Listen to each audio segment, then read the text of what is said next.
With YouTube attacking alternative media, please consider supporting the channel via Patreon for just $1 per month. Link below. 9/11 was a horrible, horrible thing. There's absolutely, positively no denying that, and there never will be. 9/11 sucked. And the effects and the fallout from 9/11 have had long-reaching and far-reaching and long-lasting implications. One of, I think, the worst thing to come out of it, and this is just me personally, is that we got the Department of Homeland Security as a result.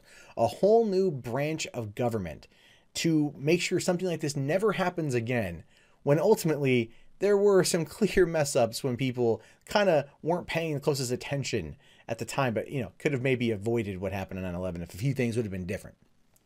That being said, one of the things I don't like about the DHS is this new idea they're floating, where essentially they want to compile a database of journalists, bloggers, and influencers.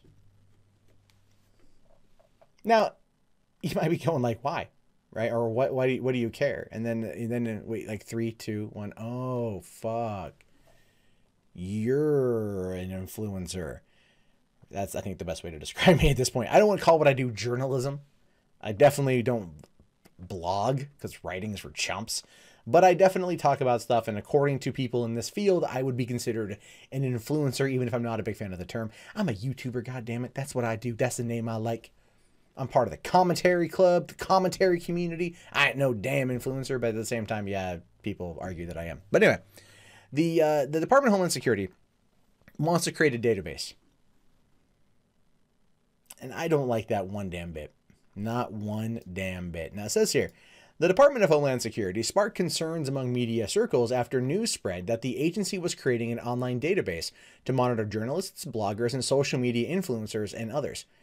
So basically, they're going to spend a lot of time just monitoring Pepe memes. This is what it boils down to, right? It's just like, what is the alt-right up to? What's that Richard Spencer posting out there? Oh no, Pepe's wearing a birthday hat again. Guys, all right, come on, get the squad. Let's go talk to him. Like, what? Who cares? Word got out after Bloomberg Law surfaced a job posting from DHS seeking a contractor for a media monitoring services project.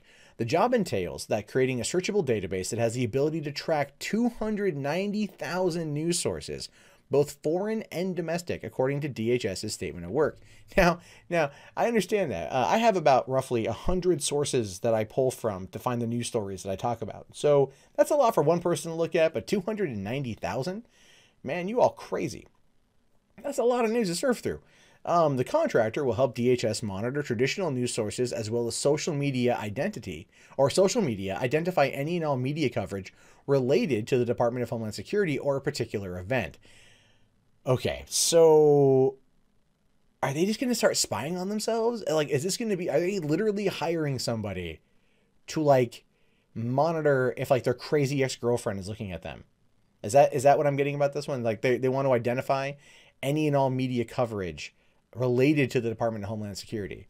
So it's like, who out there is talking about the Homeland Security? We want to make sure they don't talk about us no more. Or what they saying, anything good? If they like my new haircut? It's right. Or a particular event. So clearly Vegas, Parkland, Columbine, 9/11, those kind of events. Who's talking about those events? Here's the thing though. Everyone talks about those events. Look at the YouTube shooter from last week. Everyone talks about those kind of events. Services shall provide media comparison tools, design and rebranding tools, communication tools, and the ability to identify top media influencers. Christ, you don't need to hire a person to do that. Just literally go and find FameBit, knock on their door, pull out the DHS badge and go, can you give me a list of who the top people are you would call influencers are? And they're going to guaranteed have a list of thousands of people. It's not that hard to track us down. And yes, I said us, deal with it.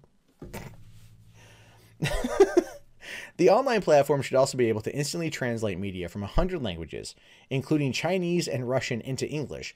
It should also be able to analyze the coverage's sentiment and momentum. So it's trying to, you're telling me that they're trying to decipher meaning and, tone from the text. Yeah, good luck. All right, throughout the whole of humanity, we've never been able to determine whether or not they actually mean what you think they mean. ooh, she gave me a half smile. Is that like a smile with a winky face? Does that mean I don't know. Does that mean I'm going to get sex tonight? Does that just mean we're friends? I don't know. Is it anal on the first date? Is that what's going to happen? Because you get worked up over shit like that. But they're going to develop some kind of platform that is going to be able to understand nuance and context. Yeah.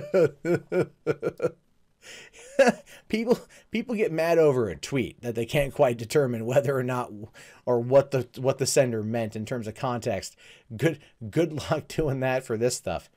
With President Donald Trump's aggressive rhetoric against mainstream news, he once labeled journalists as an enemy of the people. Many in the media saw the database as yet another attack on the free press. And now that is what I thought about when Trump has called everything fake news, the fake news media, all this other stuff, and he did call them the enemy of the people. One must have to wonder whether or not Donald Trump is essentially trying to create a scenario where you have a list of these people. Like there's a list there of people that he doesn't like. Is this going to be like a target list sort of thing? And I don't necessarily think so.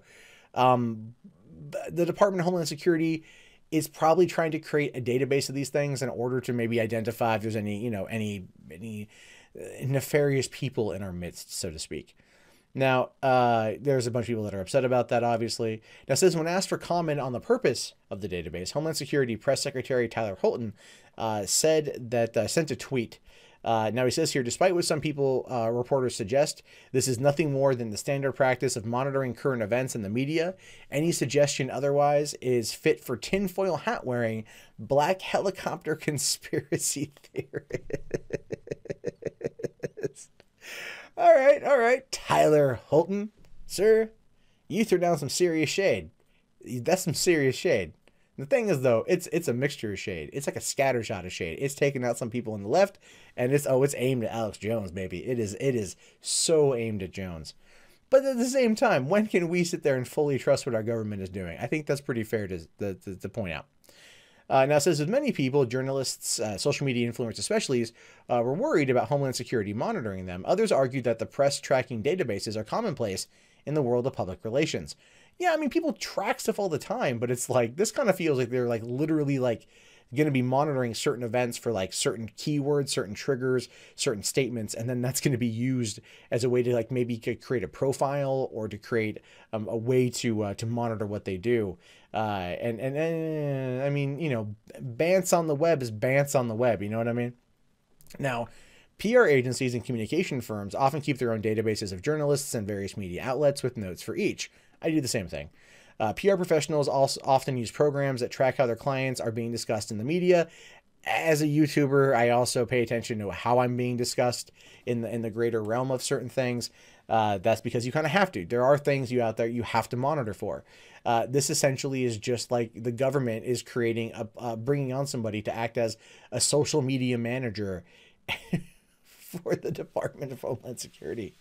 Just, you know, I met Meatloaf's daughter once, right? Yeah, Meatloaf, the singer, and his daughter was working as a person who posts on the company's Facebook page for $10 an hour. All right. So I don't think this job at the DHS is probably going to pay a great deal of cash. If Meatloaf's own daughter was the person posting on Facebook for $10 an hour. So it says here, for example, communication firms and public relation agencies use similar databases to find contact information for media outlets and journalists.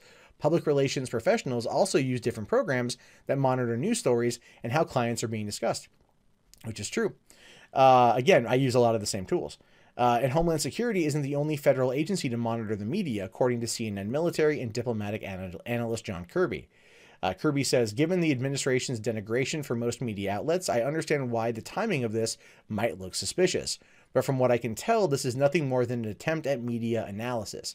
And that's kind of what I'm thinking there, too. I don't think it's kind of a nefarious plot from Trump. It does feel very much like it's just the DHS wanting to keep a database, a tracking of this. Because if I'm going to be fair, if I'm going to be honest here, man, fake news. It's fake. It's because of fake news. It's because people go on Twitter and they post like stupid memes about who like the shooter is. And then those get shared around and everything else. And it's like that kind of crap, right? It's like that kind of crap.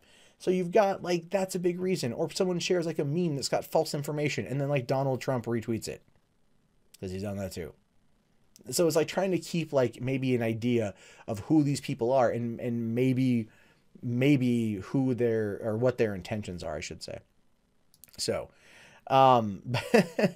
so it's like, this is not at all different from what I've seen other agencies undertake to better understand the communication landscape. In fact, it would be a PR malpractice not to put something like this together. And again, I actually agree. I agree.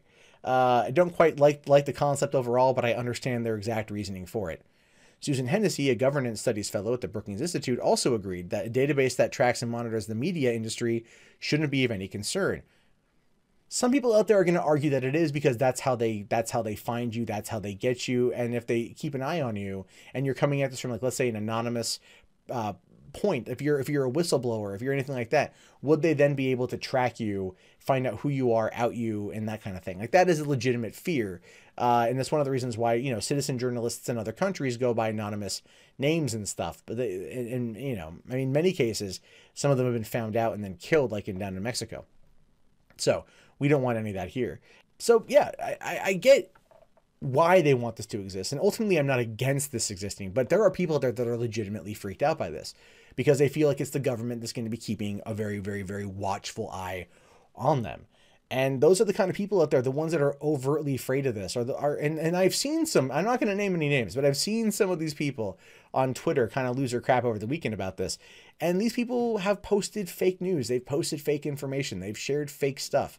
So if they're worried about the government keeping tabs on them, then maybe perhaps they should just stop freaking sharing fake news, and there wouldn't be a fucking need for this goddamn database, you stupid dumb shit chuckle fuck motherfuckers.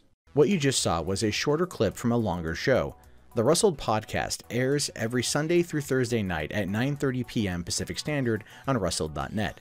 Please consider subscribing to the channel, as well as 3 Buck Theater, and potentially becoming one of our sponsors at patreon.com/MundaneMatt. Thank you, and have a great day.